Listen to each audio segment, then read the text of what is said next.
ज्ञानेश्वरी अध्याय 7. श्रीकृष्ण म्हणाले, तू भगवन्मय होण्याकरता योगमार्गी हो.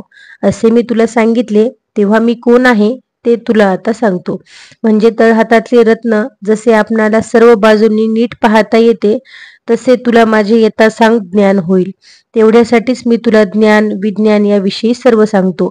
आध्यात्मिक ज्ञान होण्यासाठी जे ज्ञान बुद्धीला आकलन करता येते ते सर्व ज्ञान पाहिजे. कारण या ज्ञानाच्या सीमेच्या पलीकडे अध्यात्म ज्ञानाचे क्षेत्र आहे. हे बुद्धीला तेव्हाच कळेल. या अध्यात्म ज्ञानाच्या क्षेत्रात तर्क बुद्धी यांचा प्रवेश नाही. जाणीव व तर्कशक्ती यांनी जे आकलन होऊ शकते ते विज्ञान होय. बुद्धीने जे ज्ञान होते म्हणजे हा संसार व तेथील अनुभव तेच खरे असे बुद्धीला वाटणे हे अज्ञान होय. अर्जुना, विज्ञानापलीकडील ज्ञानाची लालसा फारच थोड्या लोकांना असते. त्या संख्येने अल्प असलेल्या लोकांमध्ये ज्ञानानुभवापर्यंतच एखादाच पोहोचतो. म्हणून या ज्ञानाविषयी 13व्या अध्यायापासून पुढे बोलेन. सध्या विज्ञान व सेंद्रिय ज्ञान काय हे बघू. माझ्या शक्तीला माया किंवा प्रकृती म्हणतात. या प्रकृतीचे 8 विभाग असतात. पाणी, तेज, पृथ्वी, पवन, गगन, मन, बुद्धी आणि अहंकार हे ते 8 विभाग होय. माझी ही प्रकृती सुद्धा 2 प्रकारची असते. हे 8 विभाग जिथे समप्रमाणात असतात ती पराप्रकृती व हे विभाग असम प्रमाणात मिश्रित असतात तिला स्थूल प्रकृती असे नाव आहे. जेव्हा माझी पराप्रकृती स्थूल व गौण प्रकृतीशी संयोग पावते तेव्हा प्राणीसृष्टीची एक टांकसाळ होते. या टांकसाळीतून जारज, उदबीज, मनीज व स्वदेश अशा भिन्न नाणी मुद्रांकित होऊन बाहेर पडतात.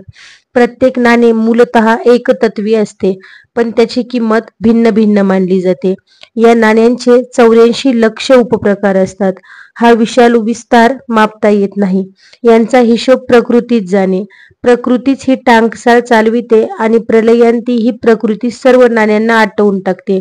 पण ही प्रकृती माझीच असल्याने या सृष्टीचा जनक, धारक व मारक अप्रत्यक्षपणे मीच आहे. मृगजलाची उत्पत्ती सूर्यकिरणांनी होते खरी, पण ते किरण सूर्याचे असतात. तो संबंध सृष्टी, प्रकृती आणि मी यांचा आहे. पाण्याचा पातळपणा, वायूचे स्पर्श म्हणजे आकाशात असणे, चंद्र सूर्यांचा प्रकाश, पृथ्वीचा गंध, आकाशाचा शब्दगुण हे सर्व माझ्यामुळेच असते. पुरुषाच्या ठिकाणी असलेली समर्थ अस्मिता मीच आहे. अग्नी ते तेज मीच. नानाविध योनीत जन्मून नाना प्रकारचे जीवन निर्वाह करणारे प्राणी मीच आणि त्या प्राण्यांतील जीवचैतन्य मीच. शून्यात प्रथम गगनाचा मोड फुटला आणि ही विशाल सृष्टी तयार झाली. शेवटी ओंकारापलीकडल्या अक्षर तत्वात ती विलीन होणार आहे.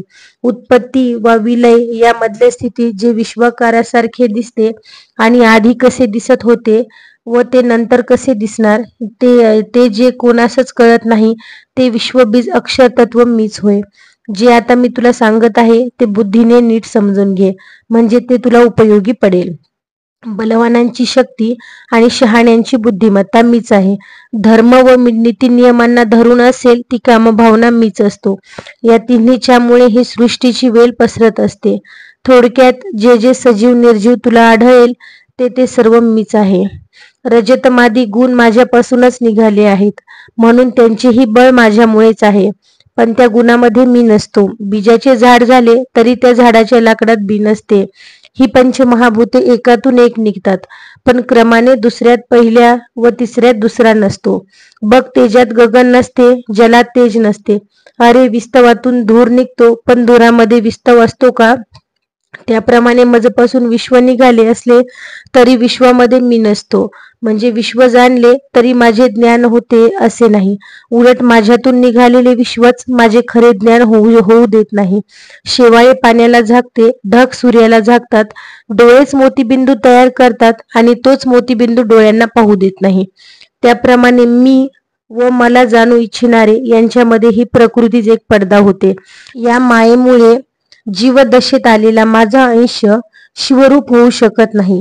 अर्जुना, ही माया एक महादुस्तर अशी नदीच आहे. परब्रह्मरूपी पर्वतांतून आदी संकल्परूपी स्त्रोत प्रथम बाहेर पडतो, त्याच वेळी पंचमहाभूतांचे मेघवर्षाव करू लागतात. कालगतीने ही नदी फोफावते व वेगात वाहू लागते. गुणरूपी ढग पुष्कळ पाऊस पाडतात तेव्हा या नदीला मोहाचा प्रचंड पूर येतो.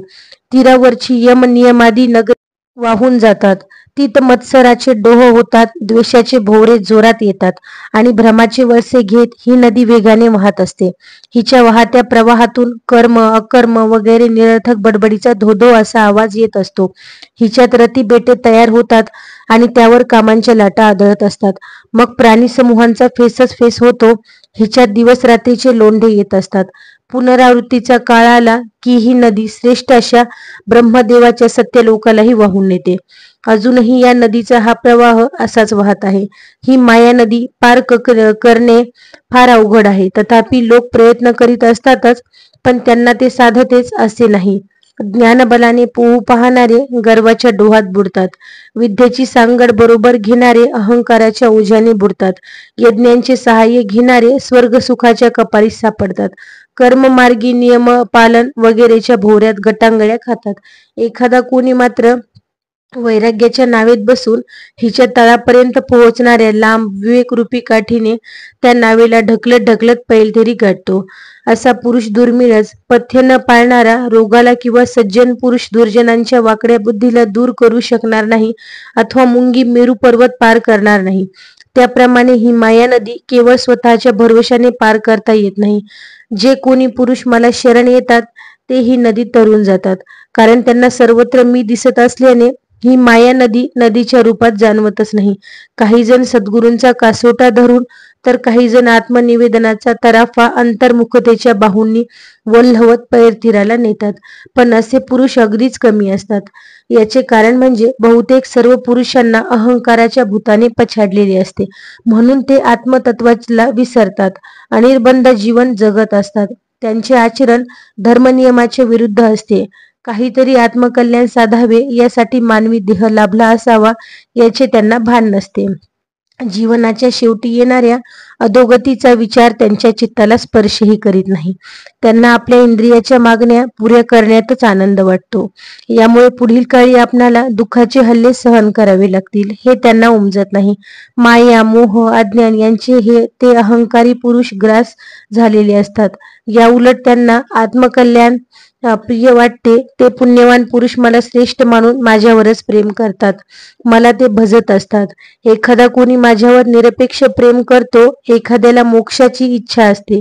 एखाद्याचे ध्येय आत्मतत्वाचा शोध घ्यावा हे असते, पण चौथा एखादा कोणी फक्त माझे ज्ञान व्हावे एवढ्याच इच्छेने मला भजत असतो.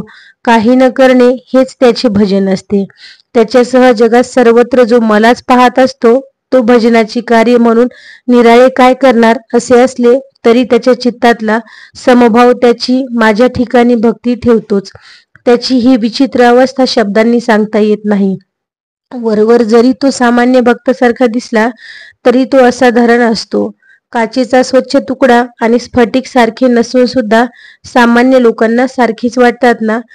पण असा हा ज्ञानी भक्त त्याच्या चित्तातला आत्मभाव जागृत झाला असल्याने नेहमी आनंदी असतो. त्याच्या अंतःकरणाला मी आणि माझे हा भाव जाऊन तेथे ईश्वर आणि ईश्वराचे हा भाव येऊन राहिलेला असतो. अशा ज्ञानी भक्ताला ईश्वर हा कारण कार्य या तर्कबुद्धीच्या क्षेत्रपलीकडचा आहे ही दृढ व निष्ठायुक्त जाणीव असते. असा भक्त व मी निरनिराळे असलो तरी एकात्मच असतो. स्वतःच्या भल्यासाठी पुष्कळ भक्त माझ्याकडे येऊ पाहतात, पण ज्ञानी भक्तांवर माझे इतके प्रेम असते की मीच त्यांचा शोध घेत त्यांच्याकडे जातो. इतरांना दूध मिळावे म्हणून गाईला फास घालावा लागतो, पण तीच गाय आपल्या अनन्य गतिक वासराला आपण होऊनच दूध देत नाही का? अरे, तिच्या वासराला तिच्यापेक्षा निराळी अशी कसलीच जाणीव नसते. गायीचे ते वासरू गाय दूर जाऊ लागली तर शोकाने हंबरू लागते. माझ्या ज्ञानी भक्ताचे माझ्यावर त्या वासरासारखे अनन्य गतिक प्रेम असते. आर्त जिज्ञासू व अर्थार्थी भक्त सुद्धा मला आवडतात, पण ज्याचे निष्ठायुक्त ज्ञान केवळ मलाच जाणते तो भक्त सर्व काही विसरून मीच झालेला असतो. त्या भक्ताविषयी मी एवढेच म्हणेन की तो चैतन्य असतो. त्या भक्ताने फार दूरवरचा प्रवास केलेला असतो. कामक्रोधरूपी हिंस्त्र पशु असलेले विशाल अरण्य त्याने पार केलेले असते. त्या अरण्यरूपी जीवनातल्या आडवाटांचा त्याग करून तो सद्भावनेच्या रस्त्याचा प्रवासी झालेला असतो. शेकडो जन्म अंधकार असतानाही म्हणजे अज्ञानी असतानाही तोही वाटचाल करत असतो. यांपैकी एकाही जन्मांमध्ये त्याने कर्मफलांच्या आकांक्षाचे ओझे धारण केलेले नसते. न ले अशेचाही वाहना या शेकडो जन्मामध्ये त्याचे मजवरचे प्रेम हीच त्याची संगाती असतो. हळूहळू त्याच्या क्रिया कमी होऊ लागतात आणि पुढे त्याला कर्म उरत नाही. अज्ञानाची रात्र संपत आली की त्याच्यासाठी गुरुकृपेची पहाट होते आणि ज्ञानाचे कोवळे ऊन पडू लागते.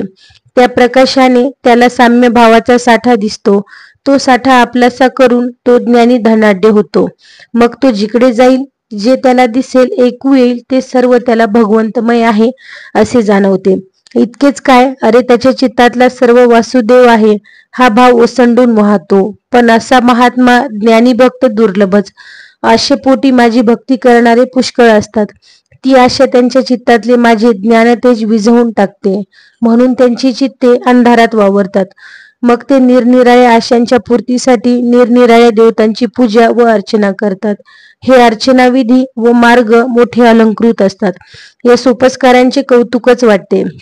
त्या त्या देवता त्या भक्तांच्या आशा पुरवीत असतात असे वाटते, पण त्या देवतांना आशापूर्तीचे सामर्थ्य माझ्यापासूनच प्राप्त होत असते हे त्या भक्तांना जाणवतच नाही. त्यांना हेही कळत नाही की देवतांपासून मिळालेले फळ नाशवंत असते. या पूजा अर्चा मोक्ष देत नाहीतच, त्यामुळे सांसारिक फलांसाठी कष्ट घेत राहिलेले भक्त या संसार सरोवरातच डुंबत राहतात. त्यांना या सरोवराचा तीर गाठता येत नाही. असे पुरुष अविनाशी असा जो मी, त्या माझ्याकडे येण्याच्या रस्त्याला कधीच लागत नाही. ही माणसे अमृत सागरात पडली तरी आपले ओठ घट्ट मिटून घेतात आणि तहान भागवण्यासाठी घाणेरड्या डबक्यातच पाण्याची इच्छा करतात. अमर व्हावे ही इच्छा त्यांना कधीच होत नाही. फलप्राप्तीच्या इच्छेच्या पिंजऱ्यांमध्ये बंदी होऊन राहणेच त्यांना आवडते. मुक्त होऊन आत्मानंदाच्या आकाशात उंच उंच संचार करीत राहावे असे त्यांना वाटत नाही. मग ते असे का करतात?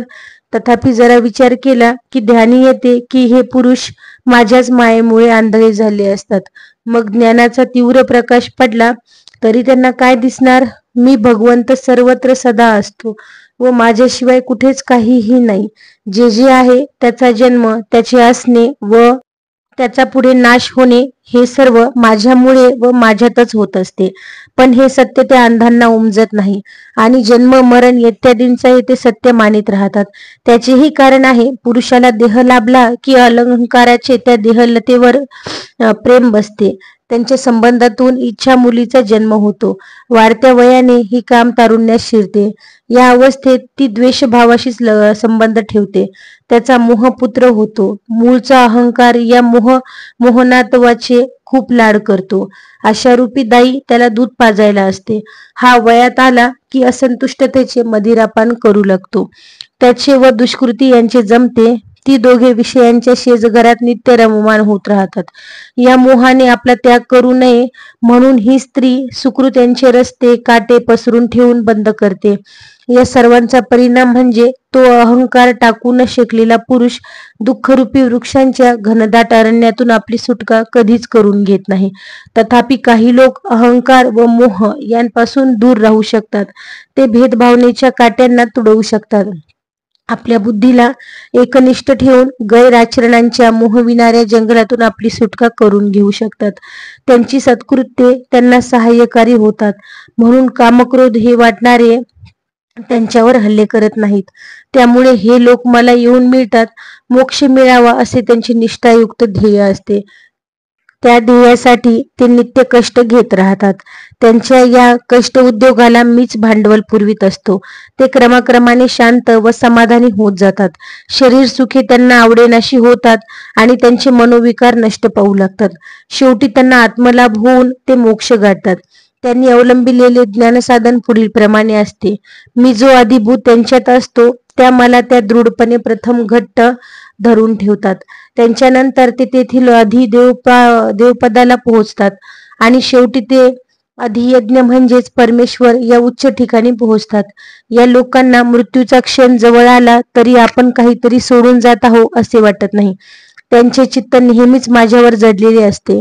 म्हणून टाकणे आणि धरणे या क्रिया त्यांच्या बाबतीत निरर्थक असतात. हे सांगत असताना भगवंतांनी अर्जुनाकडे पाहिले, तेव्हा त्यांच्या ध्यानात आले की अर्जुन भगवंताच्या बोलांचे यथायोग्य आकलन करू शकला नाही. अर्जुनाच्या कानात शब्द पडले पण त्यांचा आशय त्याला कळला नाही. अर्जुनाला श्रीकृष्णांचे भाषण कर्णमधुर तर वाटले पण कळले मात्र नाही. म्हणून अर्जुनाने प्रश्न केला, हे आदिभूत वगैरे जे शब्द तुम्ही उच्चारलेत ते माझ्या चित्तापर्यंत मला नेता आले नाहीत, कारण त्यांच्याविषयी मी आतापर्यंत कधीच काही ऐकले नव्हते. म्हणून मला तुमचे हे भाषण अक्षरे एकत्र ठेवून उच्चारल्यासारखे वाटते. ज्ञ र म क याला जसा अर्थ नाही तसेच मला हे सर्व वाटत आहे. तरीही मी अर्थ झालो आहे. हे सर्व नीट कळावे अशी माझी तीव्र इच्छा आहे. आतापर्यंत तुम्ही सांगितले ते मी समजू शकलो हे ध्यानात घ्या. तुमचे माझ्यावर प्रेम आहे हेही विसरू नका आणि मला नीट कळेल असे सांगा.